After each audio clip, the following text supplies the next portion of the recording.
Bonjour à tous, j'espère que vous allez excellemment bien. Aujourd'hui on se retrouve pour parler voile, jour 68, du côté du Vendée Globe. On va revenir un petit peu sur tout ce qui s'est passé sur les 24 dernières heures. Ça n'a pas été hyper animé, on va pas se mentir. On reviendra bien entendu sur Sébastien Simon et sur le Vendée Globe de Sébastien Simon. On parlera bien entendu de la bagarre pour la 4e place, des concurrents qui, pour certains, essayent de réparer avec leurs problèmes, mais qui perdent quand même pas mal de temps. Et puis on parlera du passage, de la sortie du Cap Horn pour Oliver Air, Jin Kunshu, Antoine Cornic également. N'hésitez pas à vous abonner à la chaîne, à réagir dans les commentaires, à mettre un pouce bleu, à partager la vidéo sur les réseaux sociaux, notamment auprès de vos proches, si vous pensez que ça peut les intéresser. Dans les commentaires, n'hésitez pas à me dire qui vous a plu, qui vous a déçu. Quand vous vous abonnez à la chaîne, vous pouvez rajouter la petite cloche, comme ça vous êtes au courant des dernières vidéos qui sortent sur la chaîne. Si vous avez les moyens et que vous voulez me soutenir, vous pouvez faire un super thanks, ça se passe également dans les commentaires.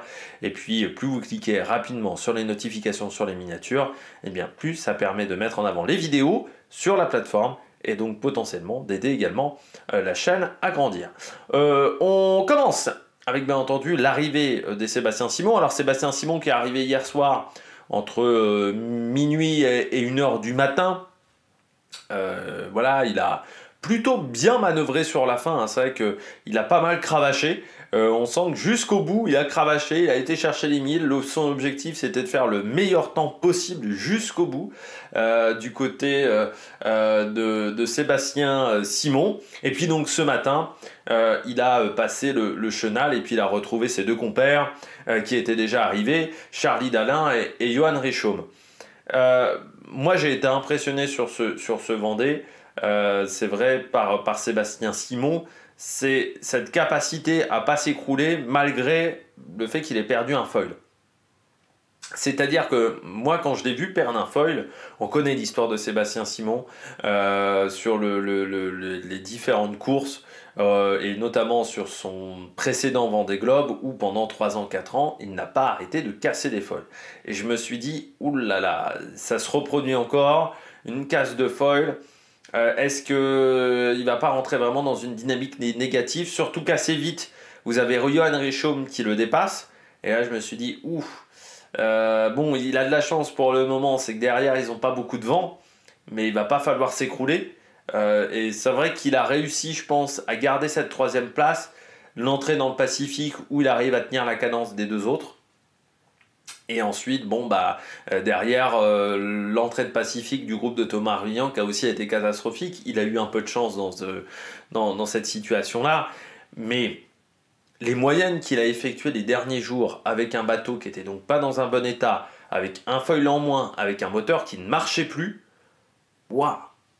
Mentalement, c'est quand même solide, hein, ce qu'il a fait. Il a gratté le moindre 1000. Et vraiment, il a eu un esprit de compétiteur, un esprit de tueur. Et c'est vrai que son projet, c'est vrai que si on revient en arrière, ça n'a pas été facile pour Sébastien Simon. Projet qui n'est pas monté à la dernière minute, mais qui n'est quand même pas un projet très ancien, parce que je rappelle que ce bateau a eu une autre vie sous le nom 11th Hour Racing, qu'il a fait certes un tour du monde. Ce bateau, c'était le bateau neuf qui avait fait un tour du monde avec Boris Herrmann. Enfin, avec le bateau de Boris Herrmann aussi, qui avait fait ce tour du monde en équipage. Mais déjà, c'est un tour du monde avec des étapes, donc on a le temps de faire des réparations. C'est en équipage, donc c'est pas la même chose qu'en solitaire. Même si j'ai envie de dire qu'un IMOCA en équipage, vu la promiscuité, c'est quand même pas évident. Et puis, on savait que c'était un bateau qui n'était pas simple physiquement. Parce que c'est un bateau qui est violent physiquement, vraiment. Ce bateau-là, parce que on se souvient du retour à la base, qui avait été extrêmement compliqué l'année dernière pour Sébastien Simon, avec notamment une fracture des cervicales, mais un dématage à quelques heures de l'arrivée, et énormément de problèmes techniques sur son bateau. Ça avait été vraiment un calvaire à la fin de course, il avait dû se protéger à Madère. Ça avait été extrêmement compliqué pour Sébastien Simon, qui avait fini parce qu'il fallait finir, mais physiquement il avait souffert, et le bateau avait souffert. Gros chantier hivernal, Gros chantier hivernal également pour Sébastien Simon parce qu'il a fallu se refaire physiquement, ce qui fait que la reprise n'a pas été aussitôt qu'escompté. Forcément avec un petit déficit physique quand même, avec ce problème au cervical. Et il n'a pas eu autant de temps de navigation, je pense qu'il aurait aimé. Mais ce bateau était quand même bien né en termes de performance. Et puis, je l'avais mis quand même parmi mes favoris, parce qu'on l'avait vu sur certaines courses. Je crois que je l'avais mis parmi mes favoris, parce que maintenant j'ai un doute. Mais on l'avait vu sur certaines courses, on savait que c'était un bateau qui pouvait être efficace. Et puis Sébastien Simon, on connaît quand même, c'est un navigateur de qualité. Il ne faudrait pas le résumer au foil qu'il a cassé, Sébastien Simon. C'est un mec qui est arrivé et qui a été soutenu par qui a pas près que jeune, mais parce qu'il avait des qualités.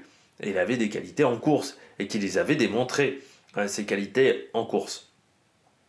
Mais moi, vraiment, ce qui m'a impressionné sur ce Vendée, c'est cette capacité à réagir, cette capacité à rester au taquet malgré les problèmes. Et puis les vitesses qu'il a eues dans cette remontée d'Atlantique Sud, où certes, les conditions ont été moins compliquées que pour ses camarades derrière, mais quand même, il a tenu des 400 000, des 450 000. En fait, il n'était pas très loin des mecs de devant, quand on regarde. Et on se dit même, s'il n'y avait pas eu le foil de cassé, on aurait eu une bagarre à 3, ça c'est sûr. Et ça aurait été vraiment vite, parce que quand tu regardes qu'il met quand même 67 jours avec un foil en moins, il met 67 jours pour arriver, avec un foil en moins. C'est-à-dire qu'avec un foil en moins, il bat le record d'Armel Lecléache.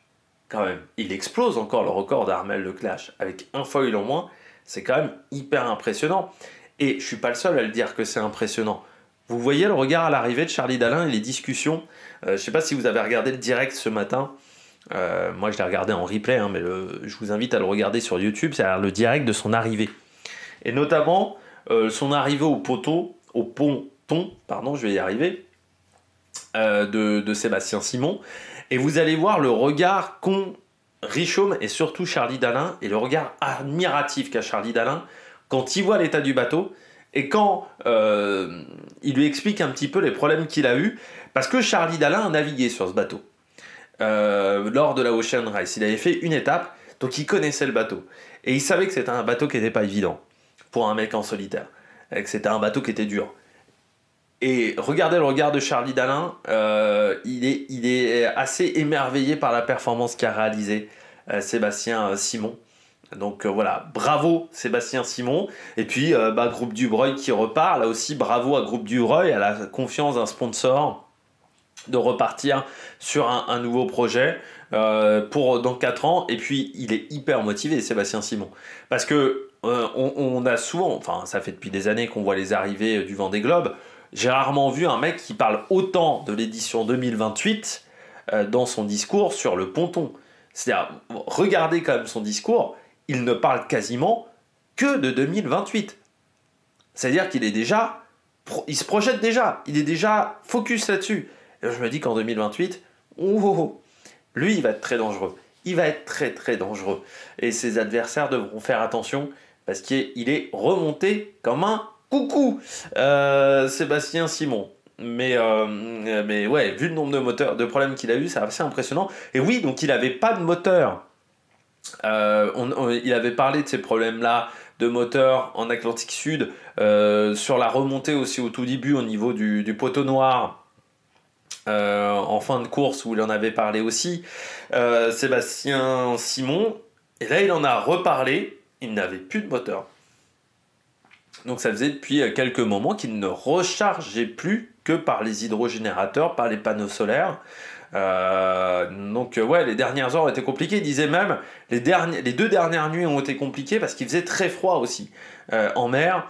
Et il disait, il a eu des conditions plus froides le long, sur cette descente, le long de la pointe bretonne, et ensuite l'arrivée en Vendée, qu'il a eu plus froid que lors du passage en Atlantique Sud, où voilà, il a dit la dernière nuit a été très compliquée au niveau des conditions climatiques. Mais voilà, bravo Sébastien Simon, et bravo pour cette abnégation et pour ce respect pour la course du côté du coureur de Groupe Dubreuil. Bon, Bah maintenant, la situation des concurrentes derrière. Alors, on va les attendre encore un petit peu. Les Sam Goodchild et autres, ils vont pas arriver tout de suite au Sable d'Olonne. Là, on voit les concurrents de tête, c'est-à-dire les 4e et 5e de la course, sont en train d'arriver, donc, comme on disait hier, dans cette transition. Donc il va falloir gérer cette transition qui va un peu s'ouvrir devant eux. Là, ils vont avoir quand même dans une quinzaine d'heures... Enfin, ça va presque plus être intéressant pour les concurrents de derrière qui vont avoir une zone de transition encore un petit peu plus facile. Et puis après, c'est après que ça va se compliquer. Parce que en gros, il y a cette dépression-là. Et il va falloir aller droit dedans. Et le problème de cette dépression, c'est qu'elle amène beaucoup de mer. 5-6 mètres de mer. Donc ça va être intense. Voilà, dans 2 jours, ça va être très très intense pour ces concurrents-là, voire parfois, vous voyez, dans le centre, vraiment, vous avez quasiment 10 mètres de mer. Donc on pourrait parler d'une tempête australe, quasiment. On peut presque dire ça. Donc ça va être très très compliqué. Donc pour ce groupe-là, il va falloir aller droit devant dans la tempête. Et là, ça va vraiment pas être facile. Alors que pour Clarisse Kremer, Benjamin Dutreux, on se décale même désormais vers l'est parce qu'il faudra peut-être attendre la dépression suivante. Vous voyez, cette dépression là, elle va être très très violente avec 40 nœuds de vent. En rafale, ça va être pire, ça va être 60 nœuds, ça va être vraiment des conditions dures pour au moins jusqu'à Thomas Ruyant, je pense, peut-être Justine Métro aussi. Je pense moins pour Boris Herman et ses 4 poursuivants. Alors peu d'informations sur ces dernières heures. Il y a eu assez peu de vidéos qui ont été réalisées, pour tout vous dire, par les différents concurrents. On a eu un petit peu Nicolas Lundven, donc qui parlait stratégie, Nicolas Lundven, et qui disait que oui, l'option qui semblait la plus intéressante pour le moment, c'est d'aller droit dans le front, mais il disait les bateaux sont déjà un petit peu fatigués, et puis là, c'est des conditions où lui, il pensait qu'elles allaient être pires que dans l'hémisphère sud. Donc il disait vraiment des conditions qui allaient être très très très compliquées. Paul Meillat, si on regarde ses moyennes, malgré ses problèmes, essaye quand même de tenir la cadence des mecs de devant, mais on voit que c'est pas si évident de tenir la cadence de Goodchild et Bayou, et on voit surtout que Nicolas Lundven va vite, comme Thomas Ruyant qui attaque. Justine Métro, elle essaye de s'accrocher aux 2 mecs de devant parce qu'elle se dit Lundven est pas très loin déjà devant moi. Voilà, il y a une 150 000, un peu plus d'écart. Et puis surtout, il faut garder de l'avance sur Thomas Ruyant pour garder cette 8e place. Et on voit que là, c'est extrêmement serré. En fait, elle profite surtout de son décalage par rapport à la route idéale, qui est moins important que celui de Thomas Ruyant. Mais Thomas Ruyant va extrêmement vite. Et puis, Boris Herman, là, je pense que c'est compliqué en ce moment pour Boris. Voilà, il a un foil en moins. Le bateau en plus de base, il met pas trop les phases de transition, ce bateau-là. Avec un foil en moins en plus, ça va être compliqué. Et puis, contrairement à Sébastien Simon qui a eu de la chance, c'est que le foil a cassé net, Sébastien Simon. C'est vrai que c'était ça que je voulais voir aussi ce matin dans sa remontée du chenal, c'était de voir le fameux foil. Et quand on regarde, il a cassé quasiment net le foil. C'est-à-dire que il n'a pas poncé par exemple, parce que vous voyez la peinture au niveau de la coque, elle est nickel. Donc c'est à dire que déjà il n'a pas touché un objet, parce qu'en gros si vous touchez un objet, ce qu'a eu Boris Herman, vous voyez que le foil n'est pas du tout dans le même état, et la coque n'est pas du tout dans le même état, et surtout vous voyez aussi qu'il n'a pas dû poncer son foil, c'est à dire que vraiment il a cassé net, donc ça lui a donné une coque quasiment toute lisse. Alors que Boris Herman, il a la situation la pire, le foil est inopérant, mais en plus, le foil est quasiment toujours, est toujours au complet dans une grande partie. C'est-à-dire qu'il traîne toujours dans l'eau, donc il ralentit Boris Herman. Vous voyez que toute la peinture est partie, donc ça a été un choc quand même assez important. Donc la pièce n'est plus opérante. Mais là maintenant, la question est de savoir, est-ce qu'il peut le rentrer, Boris Herman, ce foil? J'ai l'impression que ce n'est pas le cas, donc j'ai l'impression qu'il va falloir le découper. Et là, encore une fois, ça va prendre beaucoup de temps à découper un foil. Donc ça va vraiment pas être évident du côté de Boris Herman qui va devoir faire cette procédure. Derrière, on retrouve Benjamin et ses drôles de dames, c'est-à-dire Samantha Davis qui nous expliquait comment elle faisait la vaisselle à bord et Clarisse Kremer. qui n'a pas encore réagi à l'imitation de son mari. Et donc, Clarisse Kremer, Benjamin Dutreux, grosse bagarre entre les deux en ce moment. Hein. Vous voyez qu'il y a à peine une vingtaine de milles, et en plus, il y a un décalage là aussi par rapport à la route idéale. Donc, en fait, l'écart est presque plus restreint si on prend une situation nord-sud. Vous voyez que là, si je prends une barre en situation nord-sud, allez, l'écart... Allez, il est d'une dizaine de milles, à peine. Donc, c'est vraiment rien. Donc, c'est un gros match. Et puis, vous voyez, derrière, Samantha Davis, elle est une centaine de milles derrière. Donc, là aussi, rien n'est fait dans ce combat pour la 11e, voire la 10e place. Parce que Boris Herman, en ce moment, il va quand même pas hyper vite. Hein. Boris Herman, en ce moment, c'est 205 000 contre 344 et 320 pour Benjamin Dutreux et Clarisse Kremer. Donc 150 000 quasiment de rattrapés, en sachant que l'écart est d'une centaine de mille, hein, 130 000. Donc c'est-à-dire que demain, peut-être que Clarisse Kremer, Benjamin Dutreux peuvent être revenus sur Boris Herman et donc revenus dans le match pour le top 10. Donc là, c'est intéressant à suivre, cette bagarre-là avec Samantha Davis qui reste derrière, mais pas très loin non plus, à une 70 000 de retard. Donc c'est rien du tout non plus, vu ce qui reste encore à voir et les grosses tempêtes qu'on peut avoir au-dessus. De l'autre côté, Romain Attanasio, lui, il est toujours dans l'hémisphère sud. Il est dans les Alizés, qui sont pas encore hyper actif, hein. C'est vrai que là c'est calme, alors ça va un peu se renforcer ensuite, mais là pour le moment c'est calme, et il a surtout pris beaucoup d'avance, hein. Romain Attanasio, il a 300 000 d'avance, hein, sur ce petit camarade derrière. Alors c'est pas encore totalement fait pour le top 15, mais c'est quand même une belle petite avance pour le concurrent français qui n'a pas refait de vidéo aujourd'hui, mais qui a fait une très belle journée, hein, quasiment 360 000, même si Damien Seguin était plus rapide, avec 385 000 de parcouru. C'est Damien Seguin même, le bateau le plus rapide sur les 24 dernières heures. Alors Damien Seguin, c'est assez bizarre quand même son Vendée, on y reviendra peut-être quand on débriefera sa course, quand il sera arrivé. Il a eu des journées très bonnes, des journées très mauvaises. Il a aussi une trajectoire dans l'Indien qui était, je pense, pas hyper efficace, où il est monté très nord et il a fait beaucoup de chemin à ce moment-là. Et surtout, je pense que Damien Seguin a eu beaucoup de peine sur ce Vendée. C'est un mec qui est un compétiteur, il venait pas pour faire 15e. Voilà. Et je pense qu'il a vraiment souffert sur ce Vendée. Voilà, il a pris, je pense, très peu de plaisir. Et ça a été une longue course pour lui. Et derrière, la bagarre, Benjamin Ferret, Tanguy Le Turquet, qui sont côte à côte, qui se filmaient l'un l'autre, qui sont sur des moyennes très proches.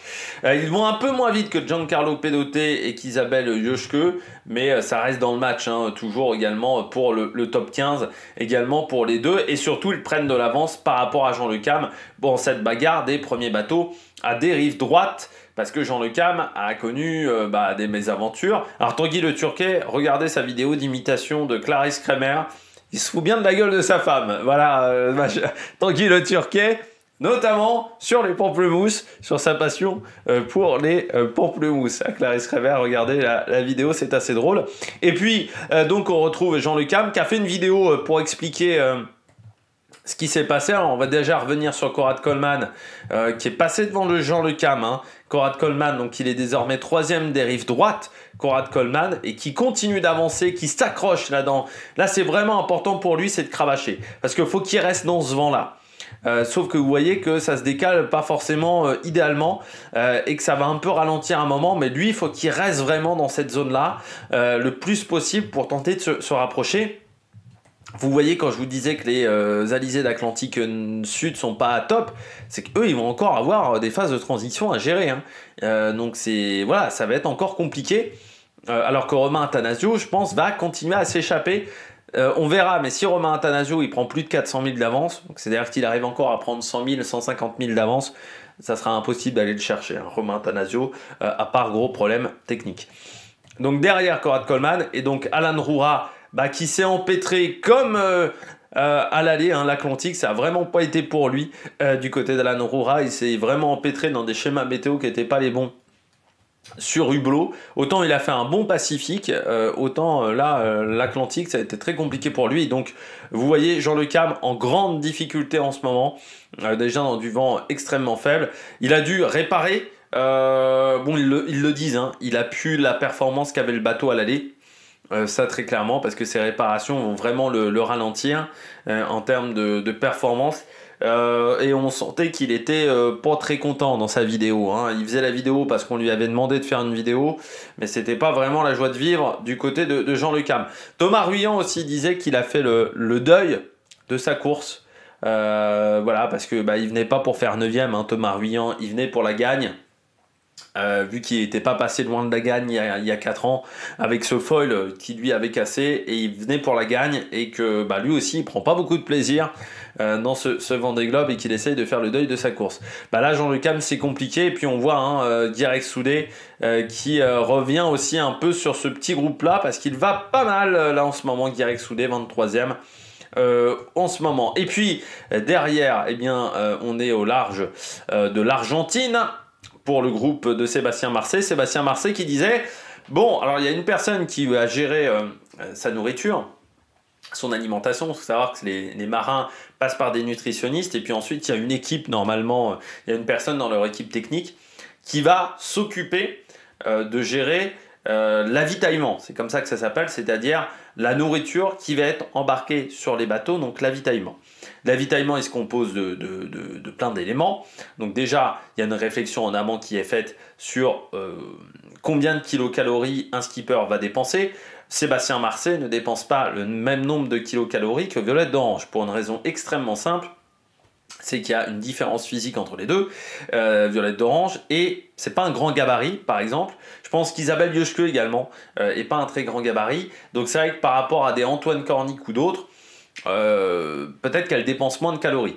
Malgré tout, il y a aussi des différences de dépenses de calories entre l'équateur, où il fait très chaud, on va avoir du mal à manger, et quand on est au Cap Horn, où il fait 4 degrés, et où il fait 5-6 dans le bateau. Donc ça, c'est pas les mêmes dépenses caloriques. Donc forcément, on le prend aussi en compte. On dépense plus de calories quand il fait froid que quand il fait chaud. Et surtout, on va avoir plus de facilité à manger des plats très caloriques quand il fait froid que quand il fait chaud. Donc c'est toujours compliqué dans l'équateur, où il faut toujours gérer ça. Et puis ensuite, on gère aussi avec ce qu'aime le concurrent. Alors normalement, on essaye de faire un petit peu des tests en amont. C'est-à-dire on essaye de voir quel lyophilisé aime le concurrent. On essaye aussi de lui mettre des petits cadeaux, des petits cadeaux, c'est-à-dire par exemple vous avez des barres de chocolat que vous aimez bien, vous avez soit du chocolat noir, du chocolat lait que vous aimez bien, ou des barres. Par exemple, Alan Rora disait que c'était du Twix. Parfois pour d'autres ça va être des barres de Mars, ça va être des barres de céréales pour certains qui prennent du plaisir à manger des barres de céréales. Ça va être des sneakers pour d'autres, il y avait une grosse consommation de sneakers. Ça peut être les pommes-potes aussi pour d'autres. Et puis ensuite, il y a les plats que t'emmènes. Il faut emmener des plats régulièrement. Et Sébastien Marcet disait, le lyophilisé déjà il commence à en avoir ras le cul, mais vraiment. Et il montrait qu'il essayait de fouiller dans son premier sac d'avitaillement, où il a réussi à récupérer un paquet de Petits Princes du côté de Sébastien Marcet, mais il disait qu'il y avait des plats où en fait il s'est aperçu là sur le Vendée Globe notamment qu'il y avait un plat lyophilisé que c'était imbouffable tellement c'est épicé. Par exemple, il n'aime pas forcément manger épicé, il disait que c'était immangeable. Il y avait un plat où il disait qu'il commençait à en avoir ras le cul parce que ça fait 10 fois qu'il l'a. Et c'est pas toujours facile à gérer l'avitaillement. Et là, par exemple, du côté de Sébastien Fousset, c'est un petit peu plus compliqué. C'était compliqué également pour Sébastien Simon parce que il le disait, il a perdu en fait un peu de nourriture avec cause d'une fuite de gasoil. Donc il disait que là sur la fin il était un petit peu en mode économie d'énergie de ce côté-là. Et Sébastien Marcet disait on a que ce qu'on a dans le bateau, on peut pas avoir plus, donc faut savoir gérer. Il disait que quand on arrive au samedi et qu'il est à la fin de son sac, c'est pas toujours facile, parce que on n'a pas toujours des plats qu'on aime manger. Et pourtant, il faut manger parce qu'il faut garder la lucidité sur le bateau. Et puis, on redescend avec Violette d'Orange et donc Arnaud Boissière. Arnaud Boissière qui disait qu'il avait bien réparé hier avec la Micaline. Et puis, eux, ils vont encore avoir, voilà, vous voyez, hein, 48 heures où il va falloir gérer cette dépression qui va s'éloigner, donc encore une zone de transition. Ils vont avoir encore 2-3 zones de transition à gérer. Hein. Alors que ça va peut-être être plus facile pour le groupe de derrière, pour le groupe Oliver R, Antoine Cornic, qui eux vont peut-être avoir des conditions un petit peu plus faciles. Alors l'écart est encore trop grand, hein, mais eux, ils vont peut-être avoir un début de remontée d'Atlantique Sud un peu plus sympathique, voilà, que ce qu'ont eu leurs petits camarades. Jin Kunshu qui remonte très vite en ce moment hein, sur Antoine Cornic, hein, quasiment 50 000 d'écart. Et ils vont vite les deux quand même, hein, avec Oliver R aussi, qui lui est un petit peu arrêté. Donc on voit, il y a 150 000, allez, 200 000 d'écart. Donc c'est intéressant de voir que cette 29e place n'est pas encore assurée pour Oliver R. Et puis derrière, il y a du vent au Cap Horn et derrière on essaie d'avoir des meilleures conditions possibles avec Manuel Cousin, 280 000 de parcouru, c'est mieux que Fabrice Amédéo, c'est mieux que Dennis Van Winberg, mais moi je suis quand même impressionné par Dennis Van Winberg parce que les autres ils ont décidé de faire une course un peu moins engagée. Hein, par rapport à la zone des glaces, lui il tire des bords par rapport à la zone des glaces, donc il faut y arriver à tirer des bords sur la zone des glaces, donc vraiment impressionnant.